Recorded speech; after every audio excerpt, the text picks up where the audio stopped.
Hola Virgo Sun, Gemini moons. This is your 2019 Sun Moon reading. When you view it is when you were meant to see it. It does not matter the time of year. I'm doing them in order of requests in the comments, so be sure to put yours up. I only have a few left to do, I think.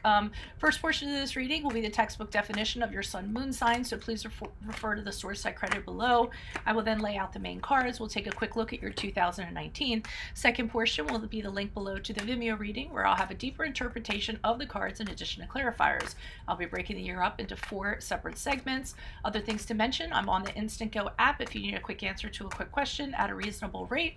I'm also on Facebook and Insta, where I'm uploading bi-weekly, so you can friend me, like me, share me, message me on there. Also, check out my playlist for 2018 readings, Sun Moon readings, see if they rang true for you last year.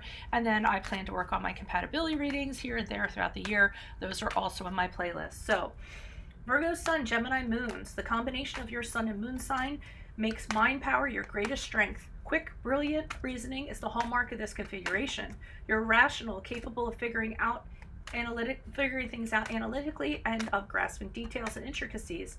Because you're so inclined to live by reason, the emotional side of your nature is not nearly so responsive. It isn't that you're not sympathetic or emotional, but cold logic sometimes gives that appearance. You can detect underlying motives and feelings with ease thanks to your careful perceptions. Your responses to what you've perceived may not be particularly emotional or sympathetic, as it is difficult for you to mix or integrate your logic and your feelings. You're a natural student with a thirst for knowledge, and you do almost equally well with a definite detailed work in abstract philosophical thought. In a sense, you may appear fickle and too changeable because of the variety of mental interests that appeal to you. Physically, you may have a tendency to go to pot if you don't make a special effort to keep in shape. You'll never be fat, as nervous energy burns the necessary calories, but your muscle tone may deteriorate, and you may grow pale and wan from lack of exercise. Well, that's interesting. In your youth, active sports were important to you, but as you mature, there's too much of a tendency to become sedentary. You're inclined to take a good book or two, any number of hobbies that are passive in nature. Exercise is the best medicine for the enormous amounts of nervous energy associated with this configuration.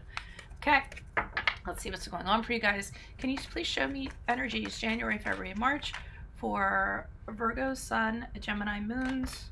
You guys have 2, the Lovers card in reverse and the 5 of Cups in reverse. Okay, January, February, March. What do you see for April, May, June? Virgo, Sun, Gemini moon. You had the Magician card and the upright. July, August, September brings the 8 of Cups. October, November, December for Virgo, Sun.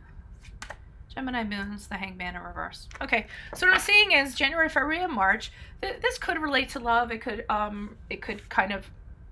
refer to any kind of partnership. I see the Lovers card is in reverse. That's the card of Gemini for those of you if it resonates. But you had something happen where you had a disconnect from somebody. So it could have been you just looked at somebody that you were in a relationship with and said, you know what, this isn't working out. I don't know what we ever saw in each other. It could be a breakup. Could be regretting any kind of relationship that you have with someone. Some of you got divorced. Some of you just realized the relationship or the partnership was corrupt, whatever it was. Or some of you might have just gotten into a relationship just based purely on desire, which could be the Lovers card in reverse. So, but I see you guys coming out of that. You actually move on. You recover from that with the 5 of Cups. So during this period of time, you do move on for this. You have forgiveness. The suffering ends. You end up feeling really good about yourself, getting back to your old self, going out with friends, and that's January, February, March. April, May, June, we have the Magician card in the upright, so this pattern continues onward. You guys are figuring out what goals you want. You're figuring out how to make them come into focus, what you need to do in order to do that. So taking all the skills, all the resources available to you, and figuring out what you want and kind of making it happen. So the Magician's really about turning visions to reality, and that's the period of April, May, June. July, August, September, we see you fully walking away from something. This might be part of you trying to manifest a new cycle. You're realizing that you need to let go of something that no longer serves you and go out in search of something else. Better horizons, whether it's a new love, whether it's a new job, whether it's a new investment, whatever it is, the 8 of Cups has you totally walking away from what I think this was here. I feel like it's a process. You manifest a new energy, you fully walk away from it, and then you're completed with that cycle at the end of the July, August, September period of time. October, November, December has you all ending on the Hanged Man in reverse. Um, this is kind of you guys being stuck. All right, so I don't feel like anything's moving. So even though you guys have kind of moved on, um, you're hanging around and waiting. It's not in a positive way, okay? And the reason why is because I feel like you've set the bar too high for yourselves. You're holding on to some kind of expectation, some sort of fantasy, something you expect to happen a certain way, and you don't plan on compromising whatsoever. So this is actually stopping it from happening to you. So you moving on, or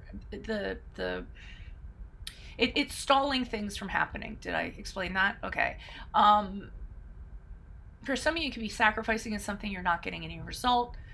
You kind of see that. So it could be a relationship or otherwise. And you wait a little while, but you're not going to wait forever. But I do feel like at the end, you guys are setting expectations of the bar way too high. And as a result, you're going to be disappointed. You're going to feel like the victim.